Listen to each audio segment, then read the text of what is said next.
So let's talk about Dofetilide. And right off the bat, this is not your average prescription. You can think of it as this incredibly high-stakes reset button for the heart. It's a really powerful, super specialized tool that doctors use to shut down a dangerous electrical storm inside your chest. We're going to get into how it works, and maybe more importantly, why using it is such a delicate high-wire act. But before we can really get a handle on a drug like this, you've got to understand the problem it's built to solve. And it's a huge one. I mean, really, think about it. How do you tame an electrical storm that's raging inside someone's heart? Well, that storm actually has a name. What we're really talking about here are conditions like atrial fibrillation and atrial flutter. And they are, for all intents and purposes, pure electrical chaos. Okay, so what is that, really?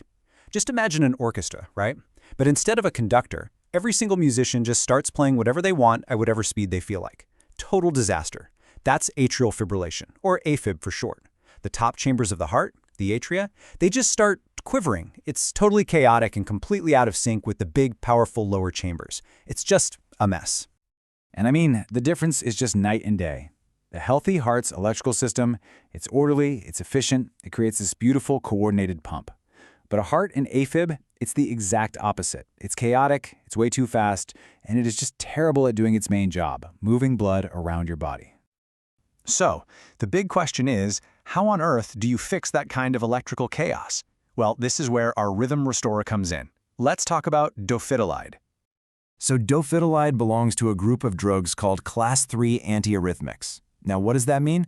Basically, these are drugs that work by messing with the heart's electrical cycle on purpose. But you gotta think of it less like a sledgehammer and more like a surgeon's scalpel. It's a precision tool, designed to go in there and carefully recalibrate the heart's timing.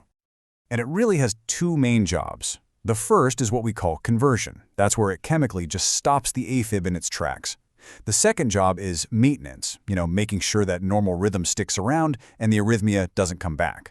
But, and this is a huge but, you'll see that note there, this is not something they just hand out. It is absolutely reserved for patients with really bad symptoms, where the team has decided that the potential benefits are worth the very serious risks. Okay, so how does this thing actually work? This is where it gets really cool. To get it, we have to zoom way, way in, down to the cellular level, and see exactly how Dofetilide plays with the heart's most basic reset signal. All right, let's walk through this step by step. So, first, a heart cell fires off its electrical pulse. Pow! Now, to get ready for the next beat, it has to reset. To do that, these tiny little doors, called potassium channels, swing open. Now, here's where Dofetilide does its thing. It comes in and very specifically blocks some of those little doors. It's like putting a doorstop in. By blocking them, it forces the cell's recharge time to take longer. And it's this longer, quieter off period that basically suffocates all those chaotic signals from the AFib, which finally gives a normal, steady rhythm a chance to take back control. But here's the thing. That incredible power, the ability to go in and actually change the heart's electrical timing, that is exactly what makes this drug so incredibly dangerous. It's a true double-edged sword, because the cure, if you don't handle it with absolute perfection, can be just as deadly as the disease. And if you want to understand just how serious that risk is, you don't have to look any further than this. This is the FDA's black box warning. That is the strongest, most serious safety alert they can put on a medication. It literally says that to start this drug, you have to be in the hospital for at least 3 days, in a place that can constantly monitor your heart and, if needed, resuscitate you. Just that one rule, that tells you everything you need to know about the stakes you're playing with here. So what is this big, scary risk? Well, it's a completely new and very dangerous rhythm called torsades de pointes.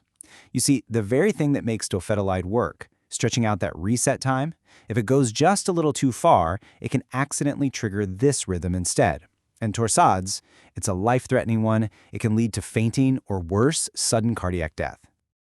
Okay, so faced with that kind of risk, medicine did what it does best. It developed an incredibly strict safety protocol. It's a mandatory, non-negotiable procedure for starting the drug. Let's just call it the 3-day safety lock. And really, it all boils down to this one number, 72. That is the bare minimum number of hours a patient has to be in the hospital, watched like a hawk, just to start taking Dofetilide. 3 full days. And during those 72 hours, it's like a mission control checklist. First, they have to get the dose exactly right based on how well your kidneys are working, since they do most of the work getting rid of the drug. Your heart's electrical activity? It's on a screen 24/7. And if that reset time, that QT interval, starts getting even a little too long, they either cut the dose or stop it completely. On top of that, they're checking electrolytes like potassium and magnesium, and they run a screen to make absolutely sure they're not taking any other drugs that could cause a problem. It is a safety net built with extreme precision. So what this all adds up to is pretty clear. Dofetilide is a tool that demands nothing less than absolute respect. It's this constant, incredibly delicate balancing act between an amazing reward on one side and a terrifying risk on the other. And this, right here, is the core dilemma laid out plain and simple.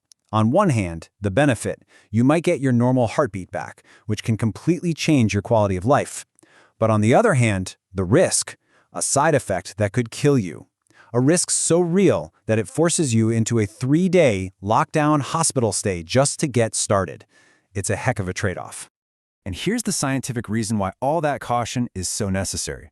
Dofetilide has something we call a narrow therapeutic window. And what that means in plain English is that the dose that helps you is dangerously close to the dose that can hurt you. The line between effective and toxic is razor thin. There is basically zero room for error. And that's exactly why that precision and all that monitoring are just non-negotiable. Which really just leaves us with a much bigger question, doesn't it? A question that a drug like Dofetilide really forces us to think about. In medicine, when the stakes are literally life and death, how do you weigh a benefit that could give someone their entire life back against a risk that could take it all away in an instant? It's a heavy question, and it's one that doctors and their patients have to face together every single day.